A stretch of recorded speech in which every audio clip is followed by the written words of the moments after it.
आज हर इंसान अपनी अपनी जरूरतों के पीछे भाग रहा है।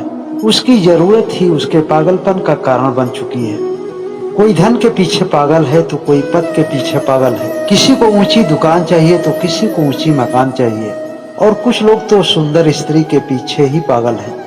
लेकिन सामान्यतः देखा जाए तो इस संसार के अधिकतर लोग अपने जीवन का केवल एक उद्देश्य बनाकर चल रहे हैं, और वह उद्देश्य है धन का कमाना। इसमें न केवल सांसारिक लोग हैं, बल्कि अब तो धीरे धीरे धार्मिक लोग भी अधिक धन पाने की महत्वाकांक्षा में शामिल होते जा रहे हैं। सांसारिक लोग धन के प्रति इसलिए आसक्त हैं कि उसे अपने और अपने परिवार के सपनों को पूरा करना है, उनकी आवश्यकताओं को पूरा करना है। और धर्माचार्य इसलिए धन के प्रति आसक्त होते जा रहे हैं कि वह अपने धन से औरों की सेवा कर सके। हालांकि यह पूर्णतः सत्य नहीं है। उनका केवल 20% ही धन सेवा भाव में लगता है, बाकी 80% तो अपने जीवन में, अपने धर्म और वैभव में और अपने प्रचारण प्रसारण में लगाते हैं, ताकि उन्हें अमुक व्यक्ति के नाम से लोग जान सके, दुनिया जान सके। यह सभी जानते हैं कि एक ही शक्ति है जिसने इस पूरी सृष्टि की ही रचना की है, और वही इस संसार का पालनहार भी है। अर्थात उसी के द्वारा हमारे जीवन का पोषण होता है, जिसे अलग अलग धर्म समुदाय के लोग अलग अलग नामों से जानते हैं, जिसे देख पाने की क्षमता हर किसी में तो नहीं होती है, लेकिन दुनिया का हर आदमी उस परमात्मा को महसूस जरूर कर सकता है, जो ईश्वर के द्वारा बताए गए रास्ते पर चलते हैं। जो रास्ता प्रेम का है, जो रास्ता भाईचारा का है, जिसमें शांति के अलावा कुछ और नहीं है। जो इस मार्ग का चयन करते हैं, वह ईश्वर की अनुभूति हर चीज में, हर प्राणी में कर सकता है। विषय विकारों के पीछे भागना केवल पागलपन की निशानी है।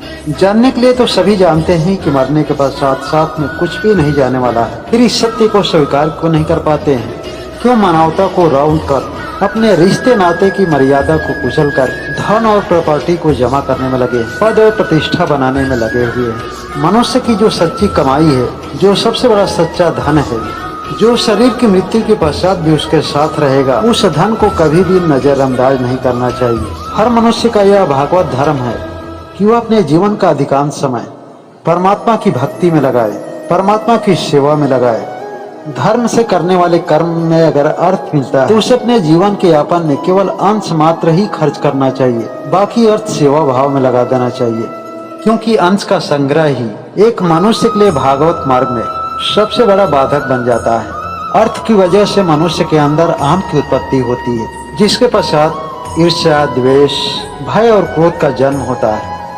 आज दुनिया में स्वार्थ कुछ इस तरह से पनप रहा है कि चारों तरफ मैं, मेरा और तेरा लगा हुआ है। मेरा बेटा, मेरा पति, मेरी पत्नी, सब कुछ मैं में ही सिमट कर रह गया है। आज तेरा मेरा का भेद लोगों की मानवता पर भारी पड़ रहा है। जहाँ मेरा और तेरा का भाव प्रबल होता है, वहाँ रिश्ते अत्यंत कमजोर होते हैं, क्योंकि प्रेम वास्तविक स्वरूप में पूर्णतः प्रकट नहीं हो पाता है, जिसके अभाव में लोग एक दूसरे से नफरत करते हैं, एक दूसरे की निंदा करते हैं, और मन में अनेक हिंसात्मक भाव भी होते हैं, जो समय आने पर प्रत्यक्ष होते हैं। यह वही स्थिति होती है जिसमें एक दोस्त एक जानलेवा दुश्मन बन जाता है, एक रिश्ते एक दूसरे रिश्ते के जानलेवा दुश्मन बन जाते हैं। लोग व्यर्थ में ही एक दूसरे से दुश्मनी मोल लेते हैं।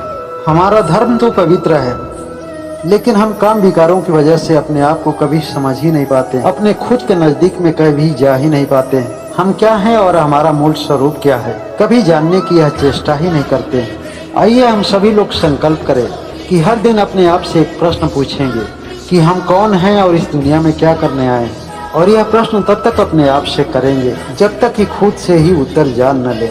चलते चलते एक बार जरूर बोले, श्री राधे श्री राधे।